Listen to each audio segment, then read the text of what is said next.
Well, I think I was just motivated by the story of the campaign and the fact that I was so late to the table. I was blown away that I hadn't heard about it, and then I checked around locally to see if anything was happening. I couldn't find anything. I was like, okay, maybe this is an opportunity to share something that's super important and worth the time and effort. Actually, I've been part of different Moose Hide campaign events across the nation. I've kind of lived all over. I'm also trans and I'm Two-Spirit, and so there was a time where I kind of found out who I was. I grew up as defined as a young Indigenous woman.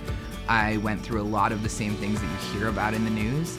The state that we're in is that a lot of men, in particular, see something and they don't say something, and they deny that feeling inside them that wants to make that change because it's hard. Having lived on both of those sides, having seen the way that men treat women, we have to have these conversations about how scary it is to be a woman in this nation and an Indigenous woman especially. It takes you being open and challenging yourself and challenging men around you, which is not easy to do a lot of the time. When people see you standing there, maybe they get a little bit inspired too. And then suddenly the burden isn't just on you.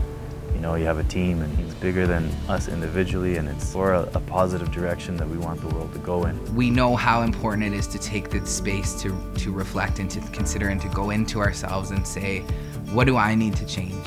Even one action each day. When we talk about the Moose Hide campaign, it's the same thing. We have to challenge it.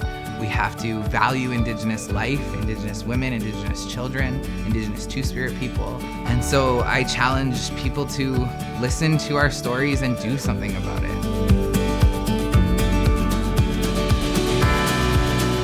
First thing I did was I called the city. I checked to see with them if I could rent this space, and then I went to my local union. They provided financial support with kind of just help grow that idea and said, okay, yeah, let's go out to the schools. McKim Middle School, they were right on board. A few classes came down to the elementary school that my son goes to. Great principal up there, and she was right on board as well. I knew that when the schools were coming, that's always an important part for me because our elders have always said we teach the children.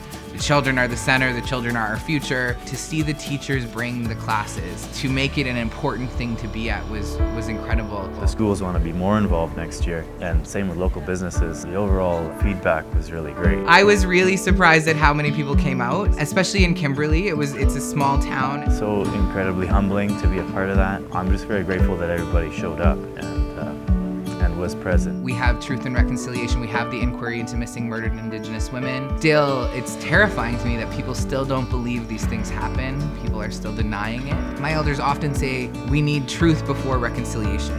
And it seems like Canada has wanted to skip to the reconciliation part. We really have to spend time witnessing the truth and holding that truth for people. One big inspirational quote is from Angela Davis. She said that she was no longer accepting the things she could not change, that she was changing the things that she could no longer accept. And that is what Moose Hide is about.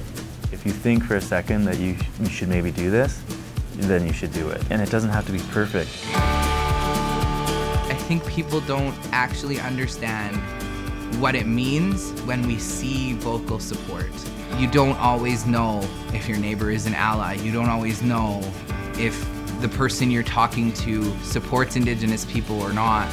So when you see a community come out like that, it really does make a difference for us. I think it really lifted my heart and made me feel safer to be in Kimberley.